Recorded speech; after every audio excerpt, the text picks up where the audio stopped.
Hello friends, welcome to my channel. ఇవాళ వీడియోలో ప్రతి ఒక్క ఆడవారి కోసం ఉపయోగపడే మంచి సింపుల్ చిట్కాలు అనేవి ఈరోజు వీడియోలో మీ ముందుకు తీసుకువచ్చానండి. ఈ వీడియోలోని టిప్స్ అన్నీ కూడా మీకు డైలీ లైఫ్లో చాలా యూజ్ఫుల్గా ఉంటాయి. వీడియో మిస్ చేయకుండా స్టార్టింగ్ నుంచి ఎండింగ్ వరకు చూసినట్లయితే ఖచ్చితంగా మీ టైంతో పాటు మనీని కూడా ఆదా చేసుకుంటారండి. ఇంకా లేట్ చేయకుండా వీడియోలోని టిప్స్ ఏంటో చూద్దామండి. ముందుగా ఫస్ట్ టిప్ ఏంటంటే, మనము స్నానానికి వాడే సోప్స్ అనేవి చిన్న ముక్కలుగా అరిగిపోయినప్పుడు మనము తీసి పక్కన పెట్టేస్తూ ఉంటాము, లేదంటే పడేస్తూ ఉంటాం కదా. అలా పారేయకుండా ఇలా చేసి చూడండి. ఇవి మనకి చాలా బాగా యూజ్ అవుతాయండి. మనకి ఇలా తురిమేది ఉంటుంది కదండి, గ్రేటరు. ఈ సోప్ ముక్కల్ని ఇలా ఒక ప్లేట్లోకి ఇలా తురిమి పెట్టుకోవాలి. ఇప్పుడు ఒక పేపర్ నాప్కిన్ కానీ లేదంటే ఏదైనా చిన్న క్లాత్ కానీ తీసుకోవాలి. ఈ పేపర్ నాప్కిన్ ఇలా 2 ముక్కలుగా కట్ చేసుకుని మనము తురిమి పెట్టుకున్నాం కదండి సోపు పౌడర్ అంతా కూడా ఇప్పుడు పేపర్ నాప్కిన్లో వేసుకొని ఇవన్నీ చిన్న పొట్లాల్లాగా ఇలా కట్టుకోవాలి. వీటి మడతలు ఊడిపోకుండా ఉండడానికి ఒక రబ్బర్ బ్యాండ్ వేసుకుంటే సరిపోతుంది. ఇలా 2 ప్యాకెట్స్ కూడా ఇలా రెడీగా పెట్టుకోవాలి. ఒక పిన్నీస్ని తీసుకొని ఈ ప్యాకెట్స్ మీద హోల్స్ పెట్టుకోవాలండి. ఎందుకు అంటే దీంట్లో నుంచి మంచి స్మెల్ అనేది మనకి బయటకు వస్తూ ఉంటుందన్నమాట. ఇప్పుడు ఇది ఎందుకు ఉపయోగిస్తామంటే, పిల్లలు రోజు కూడా స్కూల్కి షూస్ వేసుకుని వెళ్తూ ఉంటారు కదండి. రోజంతా కూడా కాళ్ళకే షూ ఉండటం వల్ల ఒక్కొక్కసారి అవి బ్యాడ్ స్మెల్ అనేవి వస్తూ ఉంటాయి కదా. సాయంత్రం వచ్చేసరికి మనకి వాటి నుంచి ఒక రకమైనటువంటి బ్యాడ్ స్మెల్ వస్తూ ఉంటుంది. అంతేకాకుండా ఆఫీసుకు కూడా చాలామంది షూస్తో వెళ్తూ ఉంటారు కదా. వాళ్ళు కూడా రోజంతా ఉంచుకోవటం వల్ల షూ అనేది బ్యాడ్ స్మెల్ రావటము జరుగుతూ ఉంటుంది కదా. అలాంటప్పుడు మనం ఇలా తయారు చేసి పెట్టుకున్నాం కదండి ప్యాకెట్స్ అనేవి, ఇలా షూస్లో కనుక పెట్టామనుకోండి షూ అనేది బ్యాడ్ స్మెల్ రాకుండా ఉంటుంది. ఏదైనా బ్యాడ్ స్మెల్ కనుక వచ్చినట్లయితే మొత్తం ఈ ప్యాకెట్లో ఉన్నటువంటి సోప్ అంతా కూడా బ్యాడ్ స్మెల్ పీల్చుకుంటుందన్నమాట. ఇలా మనం మళ్ళీ మార్నింగ్ వెళ్ళేటప్పుడు షూస్లో ఉండేటటువంటి ప్యాకెట్స్ తీసేసి వాళ్ళకి షూ ఇచ్చిన తర్వాత మళ్ళీ సాయంత్రం వచ్చిన తర్వాత ఇవే ప్యాకెట్స్ మళ్ళీ అదే షూస్లో పెట్టినట్లయితే రాత్రి అంతా కూడా మనకి ఈ ప్యాకెట్స్ అనేవి ఆ షూస్లో ఉండే బ్యాడ్ స్మెల్ అనేది పీల్చుకుంటుందండి. అంతేకాకుండా అప్పుడప్పుడు కూడా మనము షూ అనేది ఎండలో వేసుకున్నట్లయితే మనకి బ్యాడ్ స్మెల్ అనేది రాకుండా ఉంటుంది. ఈ టిప్ అనేది చాలా బాగా అందరికీ హెల్ప్ అవుతుంది, ట్రై చేయండి. ఇంకా తర్వాత టిప్ ఏంటంటే, 1 కానీ 2 కానీ నాప్థలిన్ బాల్స్ ఉంటాయి కదండి, అదే కలర్ రౌండ్లు అంటారు కదా, వాటిని తీసుకునేలాగా ఒక పేపర్ మీద వేసుకుని మెత్తని పౌడర్ లాగా చేసుకోవాలండి. ఇప్పుడు మన దగ్గర ఇలాంటి డిస్పోజబుల్ బాక్సెస్ అనేవి మన దగ్గర ఉంటూ ఉంటాయి కదండి. ఇవన్నీ కూడా మనం వేస్ట్ అని పారేస్తాము. ఏదైనా ఒక చిన్న బాక్స్ని తీసుకుని దాంట్లో మనం ఇలా దంచి పెట్టుకున్నటువంటి నాప్థలిన్ బాల్స్ పౌడర్ అంతా వేసుకోవాలి. తర్వాత 1 స్పూన్ కళ్ళుప్పు కూడా అందులో వేసుకోవాలండి. తర్వాత మన దగ్గర డెటాల్ ఉంటుంది కదా, ఆ డెటాల్ కూడా ఒక మూత డెటాల్ వేసుకోవాలి. తర్వాత కంఫర్ట్ ఉంటుంది కదా, కంఫర్ట్ కూడా ఈ బట్టలకు వాడితే మంచి స్మెల్ వస్తుంది కదండి, అది కూడా ఇందులో ఒక మూత వరకు వేసుకోవాలి. ఇదంతా ఒకసారి ఇలా కలిసేలాగా కలుపుకోవాలండి. తర్వాత చాకును కానీ లేదంటే ఒక ఐరన్ రాడ్ని కానీ వేడి చేసి ఇలా ఈ బాక్స్ మూత మీద ఇలా హోల్స్ పెట్టుకోవాలి.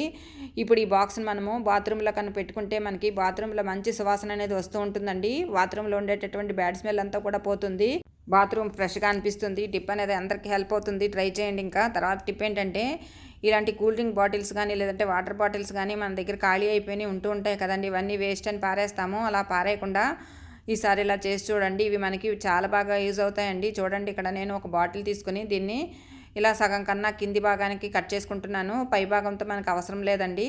ఇలా 4 బాటిల్ని కట్ చేసుకుని కింది భాగం వరకు తీసుకోవాలి. తర్వాత ఇప్పుడు మనము కేక్ కొన్నప్పుడు కేక్ బేస్ అనేది వస్తుంది కదా, కింద ఉన్నటువంటి బేస్ అనేది పారేయకుండా ఇలా యూజ్ చేసుకోవచ్చు అన్నమాట. తర్వాత ఇప్పుడు ఈ బాటిల్స్ కట్ చేసుకున్నాం కదండి, ఇవన్నీ కూడా ఇలా చిన్న బౌల్స్ లాగా ఉంటాయి కదండి, ఇవన్నీ కూడా ఇలా గ్లూ గన్ సహాయంతో మొత్తం అన్నీ కూడా ఇలా ఆ కేక్ మౌల్డ్ మీద ఇలా అంటించుకోవాలండి. ఇలా ఇక్కడ 4 బాటిల్స్ ఇలా అంటించుకుంటున్నాను.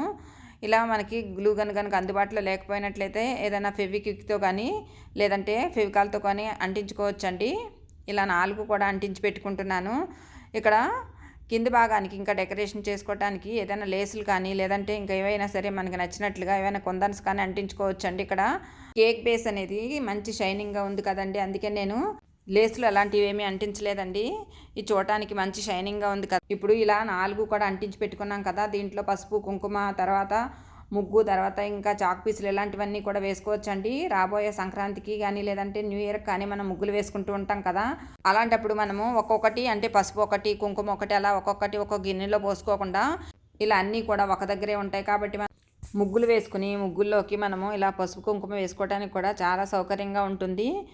ఇప్పుడు మనము జనవరి 1కి ఇంకా సంక్రాంతి పండగకి కూడా ఎక్కువగా ముగ్గులు వేసుకుంటూ తర్వాత వాటి మీద ఇలాగా పసుపు కుంకుమ కూడా వేసుకుంటూ ఉంటాం కదా. అలాంటప్పుడు ఇలా తయారు చేసి పెట్టుకుంటే ఈ బాటిల్స్తో మనము చాలా యూజ్ఫుల్ అవుతుంది. ట్రై చేసి చూడండి. ఇంకా తర్వాత టిప్ ఏంటంటే కిచెన్లో వాడే కత్తిరి అనేది మనకు ఒక్కొక్కసారి పొదును తగ్గిపోయి మనము ఏది కట్ చేయాలనుకున్నా కూడా మనకి ఒక్కొక్కసారి అది కత్తిరించక చాలా ఇబ్బంది పడుతూ ఉంటాం కదా. ముఖ్యంగా మనము పాల ప్యాకెట్స్ కట్ చేసుకోవడానికి లేదు ఏవైనా చిన్న చిన్న మసాలా ప్యాకెట్స్ ఇలాంటివన్నీ కూడా గ్రోసరీ ప్యాకెట్స్ కట్ చేసుకోవడానికి వాడుకుంటూ ఉంటాం కదా. అది పొద్దున తగ్గిపోయినప్పుడు మనము స్టీల్ స్క్రబ్బర్ని వాడినప్పుడు అది కొంచెం గట్టిగా అయిపోయిన తర్వాత తీసేస్తూ ఉంటాం కదా. అలాంటి దాన్ని ఒక దాన్ని తీసుకొని ఇలా కట్ చేసినట్లుగా చేసామనుకోండి మనకి కత్తిరి అనేది పొదునుగా మారుతుందండి. ఇలా మనము కొంచెం చిన్న చిన్నగా దీన్ని కట్ చేస్తూ ఉన్నట్లయితే కొంచెంసేపటికి అది పొదునెక్కుతుంది. తర్వాత మనము ఏది కట్ చేసుకున్నా కానీ చాలా ఈజీగా కట్ అవుతుందండి. ఇక్కడ నేను పేపర్ని కట్ చేసి చూపిస్తున్నాను. కత్తిరి అనేది ఎంత పొదునుగా అయిందో మీరే చూస్తున్నారు కదా.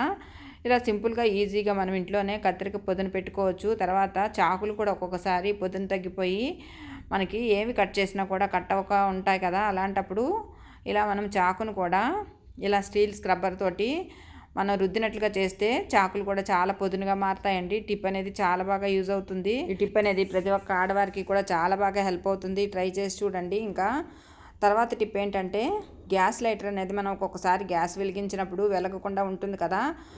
అందులో ఒక్కొక్కసారి మనకి లైటర్లో ఎక్కువగా డస్ట్ కానీ జిడ్డు కానీ పట్టేసి ఏవైనా మనకి ఇరుక్కోవటం వల్ల కూడా ఒక్కొక్కసారి మనకి ఆ హోల్స్లో నుంచి మనకి స్పార్క్ అనేది రాక మనకి గ్యాస్ అనేది వెలగకుండా ఉంటుంది కదా. అలాంటప్పుడు ఒక ఇయర్ బడ్ని తీసుకొని ఇలాగా గ్యాస్ లైటర్ని కనుక క్లీన్ చేసామనుకోండి అందులో ఉన్న ఏదైనా ఫుడ్ పార్టికల్స్ కానీ లేదంటే జిడ్డు కానీ డస్ట్ కానీ అంతా కూడా ఆ టూత్పిక్ వచ్చేస్తుందండి.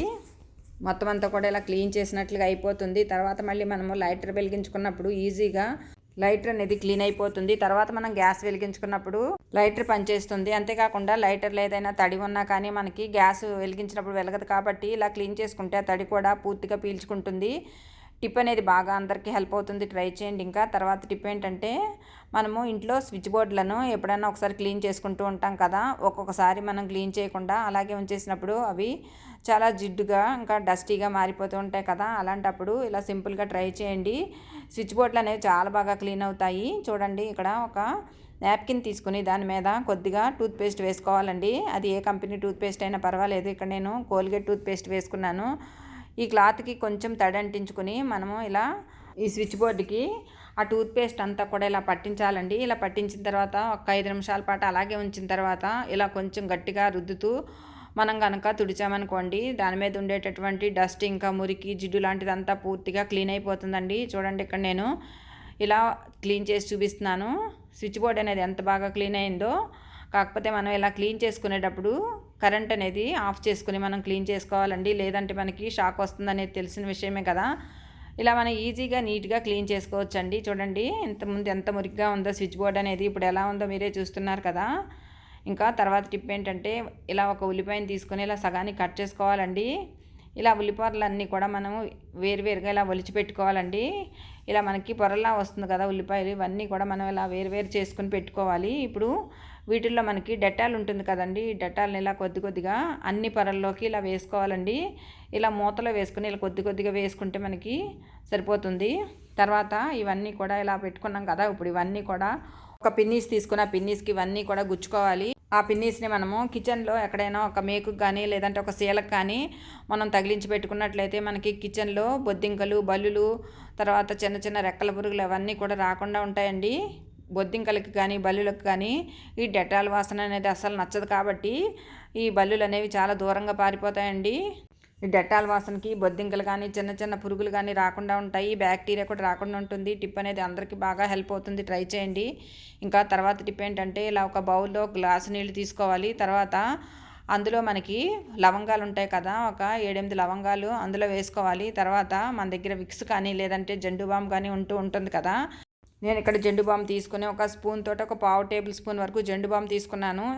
ఇప్పుడు స్టవ్ వెలిగించి స్టవ్ మీద ఈ బౌల్ పెట్టుకుని మనము కొంచెం బాగా ఈ నీళ్ళన్నీ మరగ కాచుకోవాలి. తర్వాత ఇప్పుడు మనం రెడీగా పెట్టుకున్నటువంటి స్పూన్లో ఆ వాటర్లో మనము ఈ స్పూన్ అలా వేసేయాలి. తర్వాత ఇప్పుడు ఆ జెండు బాము ఇంకా మనం వేసుకున్నటువంటి లవంగాలు కూడా అన్నీ కలిసి మరుగుతాయి కాబట్టి మంచి సొల్యూషన్ అనేది రెడీ అవుతుందన్నమాట. ఇప్పుడు ఒక క్లాత్ని తీసుకుని ఆ నీళ్లు కొంచెం వేడిగా ఉండగానే ఆ క్లాత్ను ముంచి మనకి ఎక్కడైతే బెణుకులు, వాపులు, నొప్పులు ఉంటాయి కదండి, ఆ నొప్పుల మీద ఇలా పెట్టినట్లయితే మనకి ఈజీగా నొప్పులు అనేవి తగ్గుతాయండి. ముఖ్యంగా మోకాళ్ళ నొప్పులు ఉన్న వాళ్ళకి టిప్ అనేది చాలా బాగా యూజ్ అవుతుంది. రాత్రిపూట ఇలా ఈ వాటర్తో మనం కనుక కాపడం పెట్టినట్లయితే మోకాళ్ళ నొప్పులు చాలా బాగా తెల్లారేసరికి తగ్గుతాయండి. అంతేకాకుండా మనకి చిన్నపిల్లలు కూడా ఒక్కొక్కసారి ఆడుతూ వాళ్ళు పడిపోతూ ఉంటారు కదా, అలాంటప్పుడు కూడా వాళ్ళకి అక్కడక్కడ కూడా కొంచెం వాపులు వస్తూ ఉంటాయి కదా, ఆ ప్లేస్లో ఇలా వాటర్తో కనుక మనం కాపడం పెట్టినట్లయితే ఆ వాపులు కూడా ఈజీగా తగ్గుతాయి. టిప్ అనేది అందరికీ బాగా హెల్ప్ అవుతుంది, ట్రై చేయండి.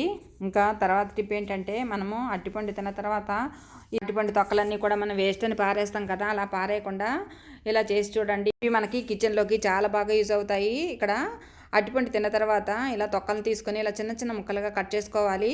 ఫ్రెండ్స్ ప్లీజ్ ఒక చిన్న రిక్వెస్ట్ అండి, ఈ వీడియోలోని టిప్స్ అన్నీ మీకు నచ్చినట్లయితే ప్లీజ్ ఒక లైక్ చేయండి. కొత్తగా ఎవరైనా సరే మన ఛానల్ కనుక చూస్తున్నట్లయితే ప్లీజ్ సబ్స్క్రైబ్ చేసుకోండి. ఇలా మనం ఈ ముక్కలన్నీ కూడా కట్ చేసి పెట్టుకున్నాం కదా, తర్వాత మనం ఒక బౌల్ తీసుకుని దాని నిండా ఇలా వాటర్ తీసుకోవాలి. తర్వాత అందులో ఈ ముక్కలన్నీ కూడా వేసుకోవాలి. ఇప్పుడు స్టవ్ వెలిగించి స్టవ్ మీద ఈ గిన్నెను పెట్టుకుని సన్నని సెగ మీద ఇవన్నీ కూడా, అంటే మనం అరటిపండు తొక్కలు ఇవన్నీ వేసుకున్నాం కదా నీళ్లు, ఈ నీళ్ళన్నీ కూడా మరగనివ్వాలండి. ఇలా ఒక 5 నిమిషాల పాటు మరిగినట్లయితే మనకి కలర్ అనేది, అంటే ఆ నీళ్ళు అనేవి కొంచెం చేంజ్ అవుతాయండి. అంటే ఈ అరటిపండు తొక్కల సారం అంతా కూడా మనకి ఆ నీళ్ళలోకి వచ్చేస్తుంది అన్నమాట. తర్వాత ఇప్పుడు స్టవ్ కట్టేసుకొని మనం బౌల్ అనేది దించేసుకోవాలి. నైట్ అంతా కూడా మనం అలాగే ఈ వాటర్ని వదిలేయాలండి. తర్వాత మరుసటి రోజుకి మనకి వాటర్ అనేది కొంచెం కలర్ చేంజ్ అవుతుంది. చూడండి, ఇక్కడ రాత్రి అంతా కూడా ఉంచిన తర్వాత కొంచెం వాటర్ అనేవి కొంచెం నల్లగా ఉన్నాయి కదా, ఇప్పుడు ఈ వాటర్ అంతా కూడా మనము ఇలా స్ట్రైనర్ ఉంటుంది కదా, టీ స్ట్రైనర్, దాంతో ఇలా వడకట్టుకోవాలండి. చూడండి, ఇలా మనకి తొక్కలన్నీ కూడా అడుక్కొచ్చేస్తాయి. ఇప్పుడు ఇలా వడకట్టుకున్నటువంటి నీళ్ళల్లో మనము, అంటే మనకి ఒక పావు లీటర్ కనుక మనం మరగబెట్టినటువంటి నీళ్ళు తీసుకుంటే 1 లీటర్ నీళ్ళు కలుపుకోవాలండి. ఇలా కలుపుకున్నటువంటి ఈ నీళ్ళను మనం ఇలా మొక్కలకు కనుక పోసినట్లయితే మొక్కలు అనేవి చాలా బాగా పెరుగుతాయండి. ఎక్కువగా పూలు అనేవి వస్తాయి. కొన్ని మొక్కలకి మనం ఎంత కేర్ తీసుకున్నా కూడా పూలు రాకుండా ఉంటాయి కదా, అలాంటప్పుడు ఇలా తయారు చేసుకున్నటువంటి వాటర్ కనుక మనం పోసామనుకోండి పూలు చాలా బాగా పోస్తాయండి. ఈసారి అరటిపండు తొక్కలు అనేవి పారేయకుండా ఇలా చేసి చూడండి, రిజల్ట్ అనేది మీరే గమనిస్తారు. ఇంతేనండి వాళ్ళ వీడియోలోని టిప్స్. ఈ టిప్స్ అన్నీ కూడా మీకు నచ్చాయనుకుంటున్నానండి. Thank you for watching this video.